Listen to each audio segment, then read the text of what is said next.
Bienvenidos a mi video. Hoy les vamos a hablar sobre pólipos. Primero que nada, vamos a definir qué es un pólipo. Un pólipo se denomina como un tumor circunscrito que protruye desde la pared hacia la luz intestinal. La definición obedece, por lo tanto, a una descripción macroscópica, con independencia de las características histológicas de la misma lesión. Según la superficie de fijación a la pared intestinal, los pólipos pueden estar pediculados o sésiles. En relación con el número de lesiones, pueden ser únicos o múltiples, y cuando el número de pólipos es muy elevado, se habla de poliposis intestinal. Ahora bien, los pólipos colorectales se clasifican según sus características histológicas en adenomatosos, que van del 60 a 70%, hiperplásicos o cerrados del 10 al 30% y una miscelánea del 10 al 20%. Incluye pólipos inflamatorios juveniles, amartomatosos y otras lesiones mucosas. Los pólipos tienen características epiteliales y no epiteliales y pertenecen a un grupo importante que pueden desarrollar características neoplásicas a nivel epitelial.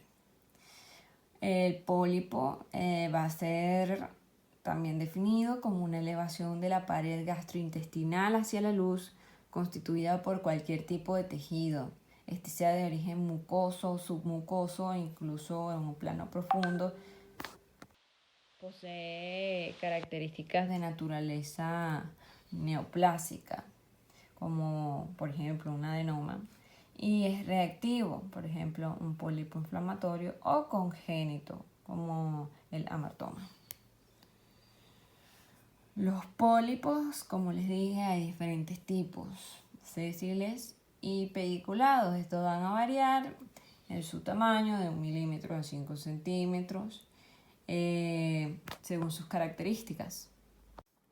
Según la etiopatogenia, los diversos estudios epidemiológicos y de intervención han demostrado de manera inequívoca que el adenoma de colon constituye una lesión premaligna. Además de esto, se ha podido establecer que las alteraciones genéticas que participan en la secuencia de adenoma-carcinoma están intrínsecamente relacionadas con este tipo de lesiones y aumentan en relación al tamaño y la lesión de por sí. En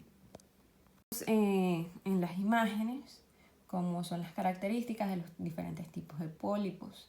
Tenemos el colon normal, sin ningún tipo de pólipo, un pólipo sésil, que está pegado, por decir así, unido a la mucosa, y un pólipo pediculado que, como su nombre lo indica, posee un pequeño tallo o pedículo.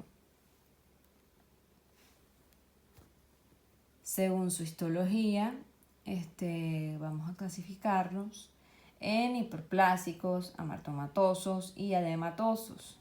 Los adenomatosos pueden ser de 3 tipos: tubulares, mixtos o vellosos. Los mixtos. Ahora, los pólipos en el intestino delgado son poco frecuentes, van a representar de un 3 a 10% de los tumores en el tubo digestivo, y un tercio de los mismos van a ser malignos. Los benignos van a ser asintomáticos, generalmente se van a desarrollar en la ampolla de Barrett y van a tener diferentes características. Van a presentar una clínica de dolor tipo cólico, obstrucción biliar, náuseas, vómito, y puede producir crisis suboclusivas por la invaginación o la obstrucción de la luz, así como el sangrado. Los pólipos malignos, 2 de cada 3 en el intestino delgado, como les dije, son malignos y representan el 2% de todas las neoplasias en el tracto gastrointestinal. El tratamiento obviamente va a ser resección local, y los pólipos intestinales benignos, por su parte, van a ser diagnosticados de la 5ª a 6ª década de la vida. Son frecuentes en el tercio distal del intestino, y los adenomas van a representar 1/3 de los tumores benignos. Hablemos un poco de los pólipos amartomatosos. Son consecuencia de la proliferación de las células maduras de la mucosa y se presentan principalmente en el contexto de dos entidades clínicas que van a ser la poliposis juvenil y el síndrome de Peutz-Jeghers. Las manifestaciones clínicas en su mayoría van a ser pólipos que se detectan en el transcurso de exploraciones endoscópicas indicadas por diferentes motivos que corresponden a pólipos hiperplásicos o adenomas tubulares de pequeño tamaño, los cuales no tienen traducción clínica. En estos casos sintomáticos, la presencia de anemia por pérdidas crónicas de heces y la rectorragia constituyen las manifestaciones más frecuentes. Los adenomas van a estar localizados en el recto en algunos casos y suelen manifestarse con tenesmo y emisión rectal de sangre y moco. En ocasiones, los adenomas vellosos en esta localización liberan cantidades elevadas de moco rico en potasio, lo que puede producir una hipopotasemia y una alcalosis metabólica. El diagnóstico, claro, se va a dar mediante una colonoscopia, ya que no solo consigue determinar el número y tamaño, así como la localización de los mismos pólipos, sino que además permite la obtención de biopsias para su evaluación histológica y realizar su exéresis. Sin embargo, hay que tener en cuenta de que a pesar de que la mejor técnica es la mejor técnica disponible, hasta un 15% de las lesiones de tamaño inferior a 1 centímetro pueden pasar desapercibidas totalmente durante la colonoscopia. Por eso la colonoscopia virtual es una técnica de reciente introducción que posee un rendimiento mayor o similar a la colonoscopia para las lesiones superiores a 8 milímetros, pero estas nuevas técnicas nos van a dar una mejor resolución y una mejor identificación de pólipos inflamatorios. Se forman como consecuencia del proceso regenerativo de un foco inflamatorio, por lo que carecen de potencial de degeneración neoplástica.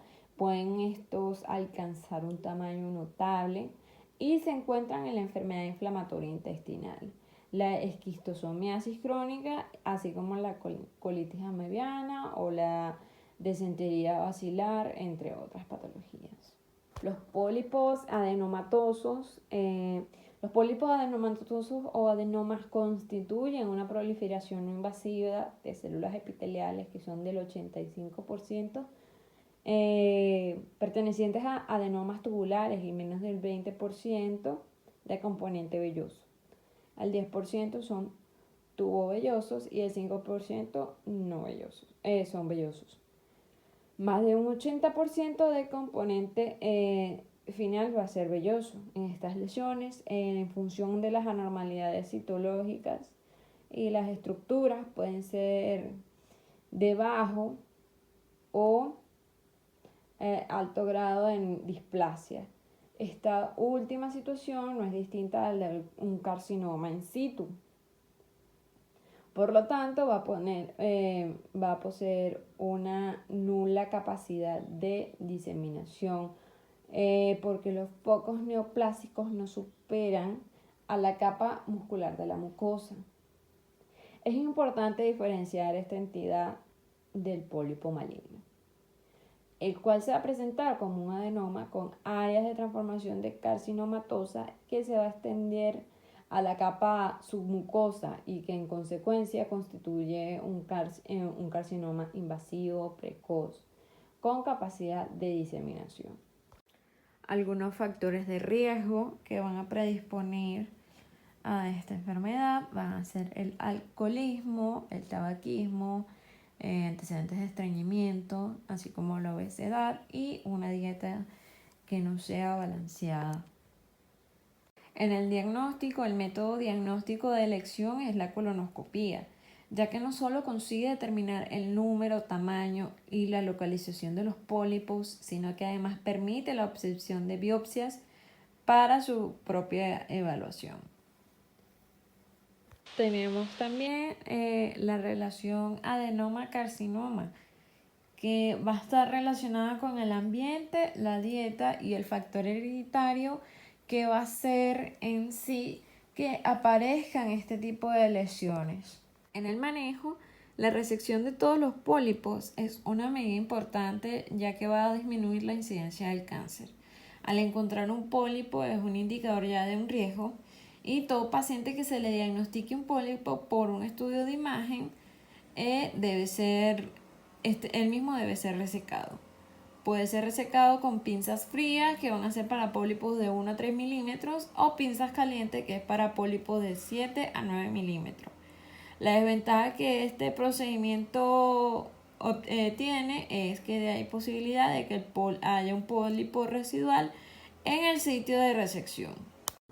Cabe destacar que los pólipos pediculados tienen un alto tallo de más de 1 centímetro. Por la posibilidad de contener una arteria, se manejan con una inyección de solución salina primero y epinefrina, además de un asa con el electrocauterio. Los pólipos sésiles son los más difíciles de resecar de forma endoscópica, ya que esos pólipos son más grandes. Tienen 2 centímetros aproximadamente y se manejan con una técnica de recesión gradual en parche y con inyección de solución salina submucosa. Si el pólipo es muy grande, es candidato de una recesión quirúrgica. Un alto porcentaje de las lesiones ulcerativas o poliposas tienen una sospecha de malignidad. Vamos a tener en cuenta de que si hay ulceraciones, hay induración y friabilidad. Esto significa que estos pólipos podrían ser malignos. Un pequeño pólipo a 1 o más de 10 adenomas, vamos a tener en cuenta los intervalos de una nueva colonoscopía, pero ya al conseguir una lesión, la mejor conducta sería tratarla quirúrgicamente y biopsiarla para ver si la misma es maligna. Por último, vamos a la prevención.